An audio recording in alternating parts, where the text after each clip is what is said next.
Emily, this caps an extraordinary period of integrity questions for the state government. How significant is this?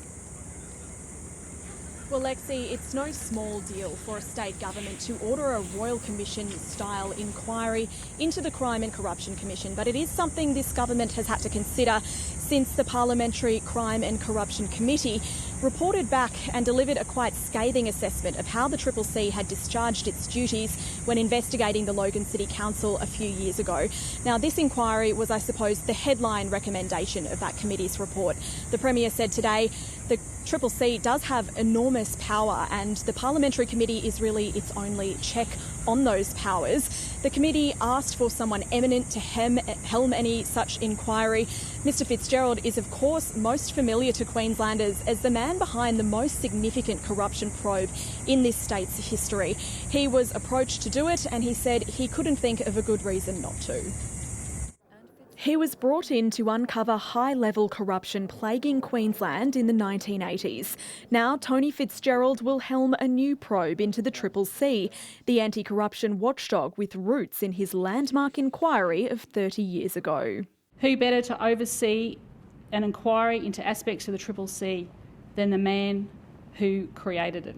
A commission of inquiry was recommended by a bipartisan parliamentary committee, which delivered a scathing assessment of the CCC's investigation into the Logan City Council. It found the watchdog failed to act independently and impartially at all times.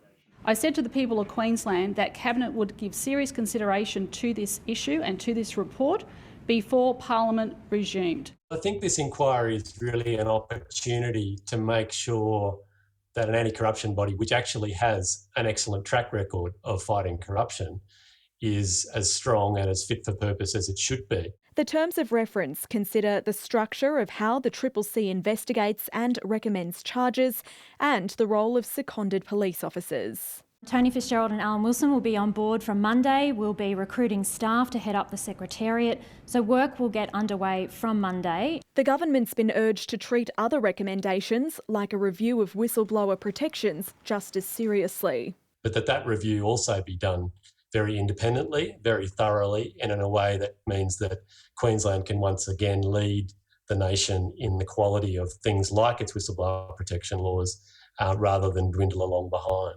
Integrity issues have boiled over in Queensland in the past week, with one outgoing and one former bureaucrat expressing support for a wider inquiry. The opposition says those calls shouldn't be ignored. The Premier is willing to subject the CCC to scrutiny, but she's not willing to do the same for the actions of herself and her government. And Queenslanders are going to see right through that. I absolutely encourage our public servants to come forward if they have any issue whatsoever. The inquiry is due to be completed within 6 months. Emily Gramenz, ABC News.